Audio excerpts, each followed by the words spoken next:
வணக்கம் நண்பர்களே. நாயன்மார்கள். இன்றைக்கி நம்ம நாயன்மார்களில் பார்க்க போகிறது வழக்கம் போல் 2 பேர். ஒருத்தர் பேர் குங்கிலிய கலையனார், இன்னொருத்தர் பேர் திருநீலகண்டர். இவங்க கதைகள் என்னன்னு பார்ப்போம். பின்னாடி இதில் ஒரு செய்தி இருக்குது. அந்த செய்தியை பின்னாடி உங்களுக்கு விளக்குறேன். என்னென்னா, இந்த கதைகளை பூரா நமக்கு சொல்கிறது எப்படி சொல்லுவாங்கன்னா, கிபி 7 மற்றும் 8ஆம் நூற்றாண்டுகளில் நடந்த சம்பவங்கள் இவை. இந்த சம்பவங்களை பிற்காலத்தில் 13ஆம் நூற்றாண்டில் சேக்கிழார் தொகுத்து பெரிய புராணம் என்று எழுதினார் அப்படின்னு நமக்கு சொல்லுவாங்க. ஆனால் அது உண்மை கிடையாது. இது 7 அல்லது 8ஆம் நூற்றாண்டுகளில் நடந்த கதைகள்லாம் கிடையாது அப்படின்றதோட விளக்கத்தை தான் நான் பின்னாடி சொல்கிறேன்னு சொன்னேன். முதல்ல கதைகளை பார்த்துருவோமா? குங்கிலிய கலையனார் இவர் ஒரு வேளாளர். வேளாளர்னால் பெரும் நிலங்களை கொண்டு விவசாயம் பண்ணுறவர் அப்படின்னு அர்த்தம். நிறைய நிலங்கள் வச்சு விவசாயம் பண்ணிகிட்ருக்கிறாரு. அந்த ஊர்லேயே மிகப்பெரிய செல்வந்தராக இருக்கிறாரு. இவர் தொடர்ச்சியாக இவரோட பணிகள் என்ன, திருப்பணி என்னென்னா, அந்த கோயிலில் போய் தினமும் குங்கிலிய புகை, குங்கிலியம்னா இப்போ இருக்க சாம்பிராணின்னு வச்சுக்கிங்க, அந்த குங்கிலியத்தை போய் போட்டு நெருப்பில் போட்டு புகார வச்சு அந்த சாமிக்கு தூப தீபங்கள்லாம் காட்டுறது தான் இவரோட டெய்லி சாயங்கால வேலை. பகலில் விவசாயம் மற்ற வேலைகள்லாம் முடிச்சுவிட்டு சாயங்காலம் இந்த வேலையை செய்கிறது. இதை தொடர்ந்து அவர் ரொம்ப நாளாக செஞ்சுக்கிட்டே இருக்கிறார். ரொம்ப நாளாக செஞ்சாலே நம்ம ஹீரோ சிவபெருமானுக்கு அவங்கள டெஸ்ட் பண்ணணும் அப்படின்னு தோணும்ல. அதனால் என்ன பண்ணுறாரு, இவருக்கு வறுமையை கொடுப்போம், காசு இருக்குன்றதுனால தானே டெய்லி போக போடுறாரு அப்படின்னு சொல்லி முடிவு பண்ணிட்டு கொஞ்சம் கொஞ்சமாக அவரோட செல்வங்களை அழிக்கிறார். ஏன்னா இது விவசாயம்லாம் கெட்டு போகுது, விவசாயம் இல்லை, அதோட வறுமை அப்படியே கொஞ்சம் கொஞ்சமாக நெருங்குது. அந்த வறுமை வர வர இருக்கிற சொத்துக்கள் எல்லாம், வீடுகள், வீடு வாசல் எல்லாத்தையும் விற்கிறாரு. மாடு மனைகள் எல்லாம் போயிடுது. கடைசியாக இருக்கிற நிலங்கள் இருக்குது, விவசாய நிலங்களையும் விற்கிறாரு. தன்னிடம் வேலை பார்த்த அவர்களை எல்லாம் வேலையை விட்டு அனுப்பிச்சிடுறாரு. நான் டீசெண்டாக சொல்கிறேன். அதில் கதையில் அடிமைகள்னே வரும். தன்னிடம் இருந்த அடிமைகளையும் விற்று விட்டார் அப்படின்னு வருது. எல்லாரையும் முடிச்சாச்சு. கடைசியாக எல்லாம் போயிடுச்சு, ஒன்றுமே இல்லை வீட்டில். அப்போ கடைசியாக பார்த்தா குங்கிலியமும் குறைஞ்சிக்கிட்டே இருக்குது. அவர் வாங்கி வச்சுருந்த ஸ்டாக்கு. என்னடா பண்ண அப்படின்னு சொல்லி யோசிச்சுட்டு இருக்கும்போது ஒரு நாள் ஒரு வியாபாரி வர்றார் அந்த ஊருக்கு. பெரிய மூட்டையாக குங்கிலியம்லாம் எடுத்துகிட்டு வந்திருக்கார். வந்த உடனே இவருக்கு போய் உடனே அதை வாங்கணுன்னு ஆசை. என்ன பண்ணுறதுன்னு தெரியலையேன்னு பொண்டாட்டிகிட்ட கேட்குறாரு. பொண்டாட்டி என்ன பண்ணுறாங்களாம், உடனே என் தாலியை தரேன், தாலியை கொண்டு போய் விற்று வாங்கிட்டு வந்துடுங்க அப்படின்றாங்க. உடனே தாலியை கொண்டு போய் விற்று அந்த காசுக்கும் குங்கிலியம்லாம் கொண்டாந்து வீட்டில் வச்சிடறாரு. இதை பார்த்த உடனே சிவபெருமான் அசந்து போயிட்டார். பொண்டாட்டியை தாலியவே விற்றா கூட நமக்கு குங்கிலியம் தானே வாங்கினான், சாப்பாடு வாங்கிட்டு வருவான்னு பார்த்தேன். ஏன்னா வீட்டில் அரிசி பருப்பு நெல் ஒன்றுமே இல்லை. அரிசி பருப்பு வாங்குறத விட்டுவிட்டு அதில் கொஞ்சோண்டு காசுக்காவது அரிசி பருப்பு வாங்குவான்னு நினச்சிருக்கார் போல இருக்குது. அவர் அதை கூட வாங்கலை. வாங்காமல் எல்லாமே குங்கிலியம் வாங்கி கொண்டாந்து ஸ்டாக் பண்ணிவிட்டு மறுநாளும் கோயிலுக்கு போயிட்டார். இவர் கோயிலுக்கு போனது டைமில் சிவபெருமான் என்ன சொல்லிட்டார், போதும் பாயுன, இவ்வளோதான் போதும், என்ன பண்ணு நீ அப்படின்னு குபேரனை கூப்பிட்டு, நீ என்ன பண்ணு, நேராக அவங்க வீட்டுக்கு போ, திமிங்கலம் நீ இங்கே இருக்க பருத்தி மூட்டையை தூக்கி அங்கே வை, அங்கே இருக்கிற பருத்தி மூட்டையை இங்கே வைன்ற மாதிரி கூப்பிட்டு, குபேரா நீ போய் எல்லாத்தையும் அவங்க வீடை எல்லாத்தையும் ரீஃபில் பண்ணிவிடு, நெல், பொன், உணவுகள், அது இதுன்னு எல்லாத்தையும் போட்டு நிரப்பு அப்படின்னு சொல்லிடுறாரு. குபேரனும் நிரப்பி வச்சுட்டு போயிடுறாரு. காலையில் எழுந்திரிச்சு அவங்க மனைவி பார்க்குறாங்க. பார்த்தா ஃபுல்லாக செழிப்பாக இருக்குது. இவர் வீட்டுக்கே வரல. நைட்டு என்ன பண்ண போகிறோம், பட்னியாக தூங்க தர போகிறோம் அப்படின்னு சொல்லிட்டு கோயிலே இருந்துட்டார் போல இருக்குது. காலையில் மனைவியார் புது நெல் எல்லாத்தையும் வச்சு சமையல்லாம் பண்ணி அத்தான் வர்றதுக்காக வெயிட்டிங்கில் இருக்காங்க. குங்கிலிய கலையனாரும் வராரு. வந்தோடனே எப்படிம்மா இதெல்லாம் கிடச்சிது அப்படின்னோடனே, இதெல்லாம் இறைவனின் திருவருள், எந்திரிச்சு பார்த்தா வீடே நிறைஞ்சு வழியுது அப்படின்றாரு. மறுபடியும் பணக்காரன் ஆகிட்டார். பணக்காரனோட என்ன பண்ணோம், மறுபடியும் வேதியர்களுக்கு தவறாமல் உணவு வழங்கி திருப்பணிகளெல்லாம் செஞ்சுக்கிட்டே இருக்கிறாரு. இதோட முடியல. இதோட முடிஞ்சிட்டா கதை இல்லைல்ல, ஒரு கிளைமாக்ஸ் வேணும். இது ஒரு இன்டர்வல் பிளாக் மாதிரி வச்சுங்க. இந்த மாதிரி ஒரு காலகட்டத்தில் என்ன ஆகுதுன்னா, திருப்பனந்தாள் கோயிலில் இருக்கிற சிவலிங்கம் எப்போவுமே சாஞ்சே இருக்குமா. எதனால் சாஞ்சிருக்கும்னா, முன்னாடி ஒரு இளவரசி என்ன பண்ணாலாம், சிவபெருமான் லிங்கத்தை சாய்வாக பார்க்கணுன்னு அவள் ஆசைப்பட்டான்னு சொல்லி அவளுக்காக சாஞ்சி காமிச்சாராம் சிவபெருமான். அதனால் அந்த லிங்கம் அப்படியே சாஞ்சே நின்றுச்சு. இதை வந்து அந்த ஒரு ராஜாவுக்கு வந்து என்ன பண்ணாராம், இதை எப்படியாவது நிமித்திடணும் அப்படின்னு சொல்லி ஏகப்பட்ட யானைகள், குதிரைகள், போர் வீரர்கள்னு எல்லாரையும் கூட்டு வந்து கயிறு கட்டி இழுன்னு இழுத்து பார்க்குறாங்க. யாராலையும் ஒன்றும் பண்ண முடியல. எல்லாம் டயர்டு தான் ஆகிட்டாங்க கடைசியாக. இதை கேள்விப்பட்டால் நம்ம குங்கிலிய கலைஞர் என்ன பண்ணுறாரு, நேராக அரசன்ட்ட போய் நான் வேணா உங்களுக்கு உதவி பண்ணுறேன் வாங்க அப்படின்னு சொல்லிவிட்டு நேராக போய் கல்லை கழுத்தில் கட்டிக்கிட்டு இழுத்தார். சிவபெருமான் விட்டு வைப்பாரா? டக்குன்னு பக்தருக்காக, ஏன்னா கழுத்தில் வர கயிறை கட்டி இருக்கிறாரு, செத்துக்கிட்டு போயிட்டாருன்னு என்ன பண்ணுறது அப்படின்னு நிமித்து கொடுத்துட்டாரு. நிமிந்து சின்னவுடனே சூப்பர் அப்படின்னு சொல்லி எல்லோரும் பாராட்டுறாங்க. சிவபெருமானும் சொல்லிட்டாரு, நீ வாழ்ந்தது போது என் கூட வந்துரு, நான் சொர்க்கத்துக்கு கூட்டு போகிறேன்னு கூட்டு போயிட்டார். இப்படியாக இந்த கதை முடியுதுன்னு வைங்க. இதில் உள்ள என்ன விஷயங்கள்ன்றதை பின்னாடி பார்ப்போம். உள்நோக்கங்கள்னு ஒன்று இருக்குது எல்லா கதைக்கும். அந்த உள்நோக்கம் என்னன்றதை பின்னாடி பார்ப்போம். இதுக்கு அடுத்தால பார்த்திங்கன்னா திருநீலகண்ட நாயனார். இவர் எப்படி இருந்தார்னா, இவர் சிதம்பரத்தில் தான் வாழ்ந்துக்கிட்டு இருக்கார். இவரை சொல்லும்போதே என்ன சொல்லுவாங்க, குயவர் குலத்தை சேர்ந்தவர் அப்படிம்பாங்க. குயவர் குலம் தான் முன்னாடியே இருந்திருக்கேன் சார், தொல்காப்பியம் காலத்திலே இருந்த குலங்களில் ஒன்று தானே குயவர் அப்படின்னு சொல்லி கேட்கலாம் நீங்கள். அதுக்காகவே அப்படி கவனமாக அவங்க சேர்த்துருக்காங்களாம். இந்த குயவர் குலத்தை சேர்ந்த இவர் வந்து தக்க வயது வரும்போது அவர் வந்து அது வரை நல்ல பக்திமானாகவே இருக்கிறாரு. எப்போது எந்த வேலை செஞ்சாலும் திருநீலகண்டம்னு சொல்லிட்டு தான் செய்வாராம். சிவன் மேலே இருக்க பக்தியால். அந்த திருநீலகண்டம் கதை தெரியாத நண்பர்களுக்காக சின்னதாக ஒரு ரீகேப். ஒன்றும் இல்லை, அந்த பார்க்கடலை கடைஞ்சி அமிழ்ந்து எடுக்கலான்னு பார்த்தா முதல்ல ஆலகால விஷம் வந்துருச்சு. ஆலகால விஷயத்தில் எல்லோரும் தேவர்கள்லாம் செத்துறக்கூடாது அப்படின்னு சொல்லி சிவபெருமான் அந்த விஷத்தை வாங்கி டபக்குன்னு முழுங்கிட்டார். ஒரே கல்பாக முழுங்க பார்த்தாரு. அவங்க ஒய்ஃப் என்ன பண்ணாங்க, டக்குன்னு கழுத்தை பிடிச்சிட்டாங்க. கழுத்தை பிடிச்சோடனே என்ன ஆயிடுச்சு, அந்த விஷம் கழுத்துலேயே நின்றுச்சு. கழுத்துலேயே நின்னால் சாக மாட்டாங்களா இல்லையான்னு எனக்கு தெரியலை. அதுவும் போக கடவுள் முதல்ல சாவாரா இல்லையான்றதும் பார்வதிக்கு தெரியலையான்றதும் தெரியல. மொத்தத்தில் அது ஒரு கதை. அதனால் அந்த பிடிச்ச உடனே ஒரு புது விதமான பயாலஜி, அந்த பயாலஜியின் மூலமாக விழுங்கிய விஷம் வந்து கழுத்துலேயே நிற்கிறதுக்கு வெளியே இருந்து கழுத்தை பிடிச்சி நெரிச்சாலே போதும் போல இருக்குது. வெளியே இருந்து கழுத்தை பிடிச்சி நெரிச்சா என்ன நடக்கும் அப்படின்றது நமக்கு தெரியும்.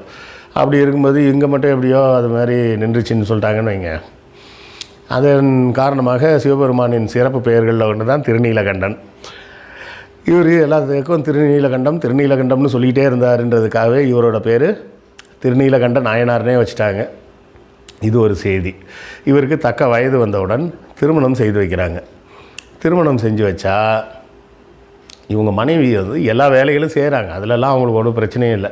வீட்டு வேலை செய்கிறதுலேருந்து கணவனிட மரியாதையாக நடந்துக்கிறதுலேருந்து எல்லாமே அவங்க செய்கிறாங்க. ஒரே ஒரு விஷயம் என்னென்னா, அவங்களுக்கு செக்ஸில் ஈடுபாடு கிடையாது. அவங்களுக்கு அது ஏதோ ஒரு அவர்ஷன், ஒரு ஃபோபியா மாதிரி இருக்குது.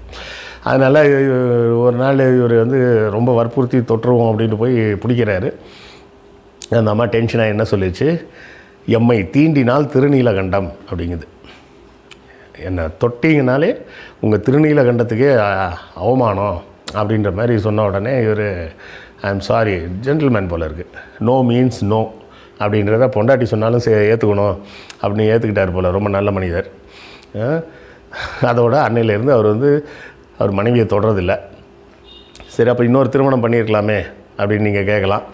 அதுக்கும் அவரே விளக்கம் சொல்லிடுறார். என்ன சொல்கிறாருன்னா, அவர் மனைவியை பார்த்து, நீ சொல்லும்போது என்னை தீண்டினால் திருநீலகண்டம் அப்படின்னு சொல்லியிருந்தா நீ ஒன்றை மட்டும் சொல்கிறேன்னு அர்த்தம். நீ எம்மை தீண்டினால்னு சொன்னதுனால இதோட அர்த்தத்தை நான் எம்மைனா உன் போன்ற பெண்கள் எல்லோரையும் அப்படின்னு நான் அர்த்தம் எடுத்துக்கிறேன். அதனால் உலகத்தில் இருக்கிற எந்த பெண்களையும் நான் தொடமாட்டேன் அப்படின்னு சொல்லிட்டு விலகிட்டார். சரி, அதுக்கப்புறம் என்ன நடந்தது? ஒன்றும் நடக்கலை. அப்படியே வாழ்ந்து வயசாகிடுச்சு ரெண்டு பேருக்கும். அப்படியே வயசான தாத்தாவாகவே ஆகிட்டாங்கன்னு வச்சிங்களேன். ரெண்டு பேரும் தாத்தா பாட்டி ஆகிட்டாங்க. இப்படி இருக்கக்கூடிய காலகட்டத்தில் சிவபெருமான் திருநீலகண்டம் அப்படின்ற அந்த ஒரு சொல்லுக்கு என் பக்தன் எத்தனை பெரிய மரியாதை கொடுத்துருக்கான் பத்தியா அப்படின்னு சொல்லி காட்டணுன்றதுக்காக மறுபடியும் வேதியர் வடிவில் விட்டார். என்ன பண்ணுறாரு, அவரோட அந்த பிச்சை எடுக்கிற பாத்திரம் இருக்கும்ல திருவோடு, அதை என்ன பண்ணுறாரு கொண்டு வந்து, எப்பா நீ பெரிய சிவபக்தனாச்சே, நான் ஒரு சிவனடியார், என்ன பக்கத்தில் என்ன ஒரு ஊரில் எனக்கு ஒரு வேலை இருக்குது, நான் போயிட்டு வரேன், அது வர இந்த திருவோட்டை நீ பத்திரமா பார்த்துக்கோ அப்படின்னு சொல்லியிருக்கிறார். இவர் என்ன பண்ணுறாரு, சரிங்க நீங்கள் போயிட்டு வாங்கன்னு வீட்டில் பத்திரமா ஒரு இடத்துல எடுத்து வச்சிடுறாரு. அப்படி பத்திரமா பார்த்துக்கோன்னு சொல்லிட்டு போனாலே அடுத்த சீனில் என்ன பண்ணுவார், அதை காணாமல் போக வச்சுடுவார்னு நமக்கு ஏற்கனவே தெரியும். அதே மாதிரி மறுநாள் வர்றாரு, வந்து எங்கப்பா என் திருவோட்டை கொடுப்பா அப்படின்றாரு.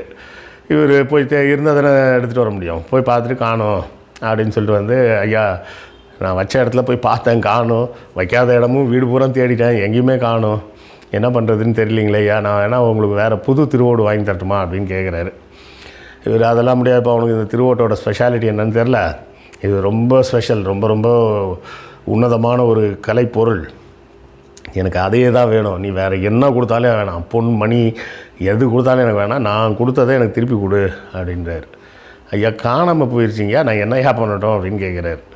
அதெல்லாம் முடியவே முடியாது அப்படின்னு ரொம்ப அடம் பிடிக்கிறாரு. அப்புறமா கடைசியாக இவர், நான் அதுக்கு பதிலாக என்ன செய்யணும்னு சொல்லுங்கள் செய்கிறேன் அப்படின்றார். அப்படியா, என்ன சொன்னாலும் செய்வியா அப்படின்னு. என்ன சொன்னாலும் செய்கிறேன்.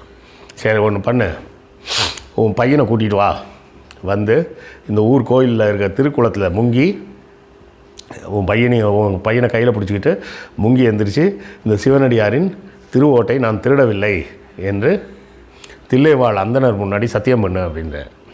உடனே இவர் சொல்கிறார், நான் செஞ்சிருவேன், ஆனால் எனக்கு புள்ளையே இல்லையே அப்படின்றார். புள்ளையே இல்லையா, அப்படியா, சரி அப்போது நீ உன் பொண்டாட்டியை கூட்டு வா அப்படின்றார். பொண்டாட்டி எதுக்குங்க, நானே தனியாக வந்து நான் உங்களுக்கு முங்கி சத்தியம் பண்ணுறேன்னு. நீ வந்து ஏமாத்தலான்னு பார்க்குற, நீ பொய் சொல்கிற, அதனால தான் உன் பொண்டாட்டியை கூட்டு வர மாட்டேற அப்படின்னு சொல்லி அவர் அடம் பிடிக்க, இவருக்கு ஏற்கனவே இப்படி ஒரு ப்ராப்ளம் இருக்குன்றது அவருக்கு சிவபெருமானுக்கு தெரியாது அப்படின்ற மாதிரி. கடைசியாக இவர் எவ்வளோ சொல்லி பார்த்தோம், அவர் என்ன சொல்கிறாரு, அதெல்லாம் எனக்கு தெரியாதுப்பா, இன்னும் ஒரு 1/2 hourல நீ அங்கே வந்து சேர்ற, நான் போய் தில்லைவாழ் அந்த நேரம்லாம் ரெடி பண்ணுறேன் அப்படின்னு சொல்லிட்டு போயிட்டார். இவர் வந்து வேறு வழி இல்லைன்ட்டு பொண்டாட்டிட்ட சொல்லி இது மாதிரி சத்தியம் பண்ண சொல்கிறாங்க, நான் உன்னை தொடமாட்டேன், ஆனால் அட்லீஸ்ட்டு ஒரு கம்பை பிடிச்சிப்போம் கையில், பிடிச்சிக்கிட்டு 2 பேரும் முங்கி எழுந்திரிக்கலாம் அப்படின்ட்டு. அவங்க மனைவியும் சரின்ட்டு வராங்க. வந்து அந்த குளத்துக்கு வந்தவுடனே தில்லைவாழ் அந்த நேரம்லாம் இருக்கார், அவள் முன்னாடி இவா 2 பேரும் குளத்தில் இறங்குறாங்க. இறங்கும்போது சிவனடியார் சொல்கிறார், அது என்ன கம்பை பிடிச்சிட்டு இருக்கா, கையை பிடிச்சிக்கிட்டு முங்கு அப்படின்றார். இல்லைங்க முடியாதுங்க அப்படின்னு. ஏன் முடியாது, என்ன இது மாதிரி நாங்கள் கல்யாணம் ஆன புதுசுலேயே ஃபஸ்ட் நைட்லேயே இது மாதிரி நான் சத்தியம் பண்ணி கொடுத்துட்டேன் என் பொண்டாட்டிக்கு, ஒன்று மட்டும் இல்லை உலகத்தில் இருக்க எந்த பெண்களையும் நான் தொட மாட்டேன்னு சொல்லி சத்தியம் பண்ணி கொடுத்துருக்குறேன், அதனால் நான் தொட முடியாது, இந்த கம்பை பிடிச்சிட்டு முங்குறோம். அப்போ இது என்ன கதையாக இருக்குது, உன்னை பார்த்தாலே 70-80 வயசு ஆள் மாதிரி இருக்குது, இவ்வளோ வருஷமாக இப்போ நீ வந்து எந்த பெண்களையோடவும் தொடர்பு இல்லாமையாக இருந்தேன். ஆமாங்க, இந்த மாதிரி திருநீலகண்டன் மீது ஆணையிட்டுட்டேன், அதனால் அப்படின்னாங்களாம். சரி அப்போ முங்கு அப்படின்னு இருக்காங்க. 2 பேரும் முங்கி எந்திரிச்சா டட்டனாயிங் அப்படின்னு சொல்லிட்டு 2 பேரும் யங் ஆகிட்டாங்க. கல்யாணம் ஆன புதுசில் என்ன வயசில் இருந்தாங்களோ அந்த வயசுக்கு யங் ஆகி வெளியே வந்துட்டாங்க. வந்த உடனே தில்லைவாழ் அந்தனர்லாம், ஆஹா உங்கள் பக்தியே பக்தி, எவ்வளோ பெரிய காரியத்தை சிவபெருமான் உங்களுக்காக கொடுத்துருக்கிறாரு அப்படின்னு சொல்லி எல்லோரும் பாராட்டினாங்க அப்படின்னு சொல்லி முடியும். சிவனடியாரை தேடி பார்த்தா வழக்கம் போல் அவர் டிஸப்பியர். உடனே வானத்திலேருந்து அசரீரி குரல் கேட்குது, என்னென்ன திருநீலகண்டா, மீதி இருக்க வாழ்க்கையை செகண்ட் இன்னிங்ஸ்ன்னு நினச்சி ஜாலியாக வாழ்ந்துட்டு அப்புறமா என் கூட வந்து சேர்ந்துக்கோ அப்படின்னு சொல்லிட்டு போயிட்டார். இதுதான் கதை. இப்போ இந்த கதையின் மூலமாக அவர்கள் நமக்கு சொல்லும் நீதி என்ன, அதுதான் நம்ம பார்க்கணும். அவர்கள் சொல்லும் நீதி, இந்த கதை சொல்லும் நீதின்னு நான் சொல்லலை, இந்த கதையின் மூலமாக அவர்கள் சொல்லும் நீதி என்ன. நீ எவ்வளோ பெரிய விவசாயியாக இருந்தாலும் விவசாயம் மதம் சொத்து பத்தெல்லாம் முக்கியம் கிடையாது, எல்லாத்தையும் விற்று கோயிலில் கொண்டாந்து கொடுத்துரு. கோயிலில் கொண்டாந்து கொடுத்தா அவள் எடுத்துப்பா, கரெக்டாக. பொண்டாட்டி தாலியை கூட விற்று கோயிலில் கொண்டாந்து கொடுத்துரு. இந்த கதைகளெல்லாம் கேட்டு தான் பார்த்தீங்கன்னா கோயில் உண்டியல்களில் பாருங்கள், தாலியெல்லாம் கழட்டி உள்ளே போட்டுருப்பாங்க, நான் வேண்டிக்கிட்டேன் நேர்ந்துக்கிட்டேன் அப்படின்னு. இந்த பைத்தியக்காரத்தனம்லாம் எங்கேருந்து வருது? முதல்ல தாலின்றதே ஒரு பைத்தியக்காரத்தனம். அதுக்கப்புறம் அந்த தாலியை வச்சு ஒரு வேண்டுதல் செஞ்சு அதை கொண்டு போய் அதை தாலியை நான் பார்க்கல, வெறும் தங்கமாக பார்க்குறேன்.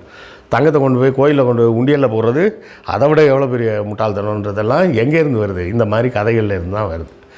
இதில் இன்னொரு விஷயம் என்னென்னா, இந்த கதை நடந்ததாக சொல்லப்படுவது 7 அல்லது 8ஆம் நூற்றாண்டுன்னு சொன்னோம் இல்லையா. ஆனால் அப்படி இருக்க வாய்ப்பில்லை. ஏன்னா இந்த திருப்பனந்தாள் கோயிலெலாம் சோழர்கள் காலத்தில் கட்டப்பட்ட கோயில்.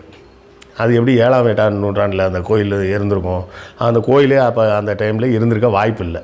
இல்லாத கோயிலில் எப்படி சிவன் வந்து திருவருள் புரிஞ்சார்? திருப்பனந்தாள் கோயில்லாமே பின்னாடி கட்டப்பட்ட கோயில்கள். அது எப்படி அந்த காலத்துலேயே இருந்துச்சு அந்த கோயில்?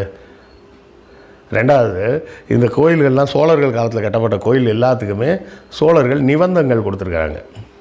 நிபந்தங்கள்னால் இந்த கோயிலில் இந்த ஏரியாவில் விளக்க இருக்கணும்னா அதுக்கு இந்த நிலத்துலேருந்து வர வருமானத்தை எடுத்துக்கோ, அந்த வருஷம் பூரா அதுக்கு ஒரு எண்ணெய் ஊற்றுறதுக்கு. இந்த இடத்துல புகை போடணுமா, புகை போடுறதுக்கு இந்த நிலத்துலேருந்து வர வருமானத்தை எடுத்துக்கொண்டு ஒன்றுக்கும் நிபந்தங்கள் கொடுத்துருக்குறாங்க. அப்படி இருக்கும்போது பொதுமக்கள் ஏன் அவங்க சொந்த காசை போட்டு உள்ளே வந்து டெய்லி குங்குலியம் போடணும்? யோசிச்சு பாருங்கள். அப்போ இது கதை பூராமே பொய், பித்தலாட்ட கதை. எழுதப்பட்டது ஒரே ஒரு காரணம் என்ன, உங்கள்கிட்ட எவ்வளோ காசு இருந்தாலும் கொண்டாந்து கோயிலில் கொடு அப்படின்னு சொல்லி மண்டையில் ஏற்றுறதுக்காக எழுதப்பட்ட கதை நம்பர் 1.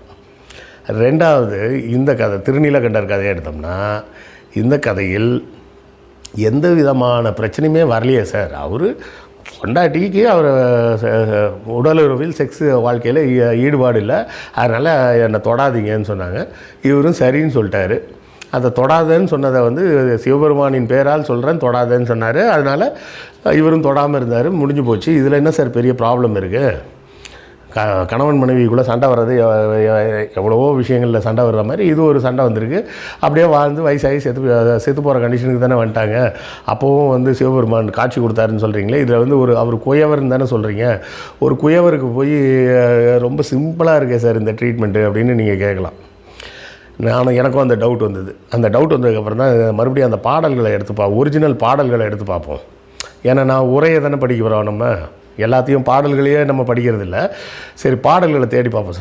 டவுட் வரும்போது தான் மூலத்தை போய் எடுத்து பார்ப்போம். இதில் ட்ரீட்மெண்ட் ரொம்ப சிம்பிளாக இருக்குது, என்னடா மேட்டர்னு உள்ளே போய் எடுத்து பார்த்தா பாட்டு எப்படி வருதுன்னு கேட்டிங்கன்னா, தில்லை வெட்கோவர்க்கு தூர்த்தராகி, தில்லை வெட்கோவர் தூர்த்தராகி தீண்டில் எம்மை திருநீலகண்டம் என்று மனையாள் உரைக்க அவரன்றி பிற துடி இடையாரையும் நீக்கி அப்படின்னு வரும். அதாவது என்ன அர்த்தம்னா, தில்லை அப்படின்ற நகரத்தில் இருந்த வெட்கோவர் ஒருவருக்கு மனைவி வந்து என்னை தொட்டால் திருநீலகண்டம்னு சொன்னதுனால அவர் மட்டும் இல்லாமல் மற்ற துடியிடையாரையும் மற்ற பெண்களையும் விலக்கி அவர் வாழ்ந்தார்னு அந்த பாட்டு போகுது. இதில் முக்கியமான பாயிண்ட்டு நமக்கு முதல் லைன்லேயே கிடச்சிருது. என்ன கிடைக்கிது? தில்லை வெட்கோவர். இந்த தில்லை வெட்கோவர் யார்? இவர் தான் இந்த திருநீலகண்டர். வெட்கோவர்ன்றது அவர் பேரா சார் அப்படின்னு கேட்குறீங்களா? அதான் இல்லை. நம்ம சோழர்களை பற்றின காணொலிகள் இருக்குது பார்த்தீங்களா, அந்த இதில் போய் பாருங்கள். அதில் வந்து வெட்கோவர்னால் என்னன்றதை கொடுத்துருவோம். அது என்னன்னு தான் சொல்கிறேன், யாருன்னு சொல்லலை. அப்படின்னா அது வந்து ஆள் இல்லையா? ஆள் இல்லை, அவர் ஒரு பதவி. அது வெட்கோவன் அப்படிங்கிறது சோழர்கள் ஆட்சியில், அதுவும் குறிப்பாக ராஜராஜன் காலத்தில் உருவாக்கப்பட்ட பல அரசு பதவிகளில் கடைசி பதவி அது. அதாவது ஊர் தலைவர்னு அர்த்தம். தில்லை நகரத்தோட ஊர் தலைவராக இருந்த வெட்கோவர் அப்படின்ற போஸ்ட்டில் இருந்தவர் அவர். அந்த போஸ்டிங்கே வந்து ராஜராஜ சோழன் காலத்தில் தான் உருவாக்கப்படுது. அதுக்கு முன்னாடி அப்படி ஒரு போஸ்டிங்கே கிடையாது தமிழ்நாட்டில். அப்படி இருந்தால் இந்த கதை எப்படி 7 இல்லை 8ஆவது நூற்றாண்டில் நடந்திருக்கும்? புரியுதுங்களா? இல்லை உங்களுக்கு இன்னும் சிம்பிளாக புரிகிற மாதிரி சொல்கிறேன். அக்பரோட அரச சபையில் கிருஷ்ணவேல்னு ஒருத்தர் வந்து எம்எல்ஏவாக வேலை பார்த்தாருன்னு சொன்னால் எப்படி இருக்குது? என்ன சார் உளறீங்க? முகலாயர் காலத்தில் ஏது சார் எம்எல்ஏ அப்படின்னு கேட்பீங்களா இல்லையா? அதே கதை தான் இது.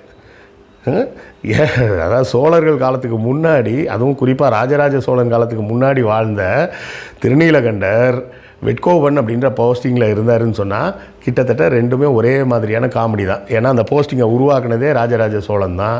அப்போ அவன் காலத்துக்கு முன்னாடியே வாழ்ந்தவர் தான் திருநீலகண்டர். அவரை தான் வெட்கோவன்னு சொல்கிறாங்க அப்படின்னு சொன்னால் அதுவும் காமெடி தான். அப்படின்னா திருநீலகண்டர்ன்றவர் யாராக இருந்திருக்க முடியும்? யாராகவும் இருந்திருக்க முடியாது. சேக்கிலார் கற்பனையில் எழுதும்போது குழப்பத்தில் என்ன பண்ணிட்டார், போஸ்டிங் பேரை போட்டார். அதாவது இந்த பொய் சொல்கிறவங்க பூரா பார்த்திங்கன்னா அந்த பொய்யை ரொம்ப ஸ்டெபிலைஸ் பண்ணுறேன்னு சொல்லிட்டு ஏகப்பட்ட எக்ஸ்ட்ரா டீட்டெயில்ஸ் எல்லாம் போடுவாங்க. என்னப்பா எங்கே இருந்துப்பா பணம் வந்துச்சு நான் அவன்கிட்ட 500 ரூபா பணம் வாங்கினேன் அப்படின்னு இருப்பான். எப்போ வாங்கினேன்னா காலையில் மழை பெஞ்சிட்டு இருந்துச்சு தெரியுமா, 5 மணிக்கே போனேன் அப்படின்னு எக்ஸ்ட்ராவாக சேர்த்து சொல்லுவான். அப்புறம் தான் தெரியும் அன்றைக்கி அவன் சொன்னால் அன்றைக்கி மழை பெஞ்சிருக்காது, வேறு ஒரு நாள் தான் மழை பெஞ்சிருக்கும். வேறு ஒரு நாள் பெஞ்ச மழையை வந்து, அதாவது 10ஆம் தேதி பெஞ்ச மழையை 8ஆம் தேதி பெஞ்சதான் இவன் மாற்றி போய் சொன்னான்றது மாட்டிப்பான்.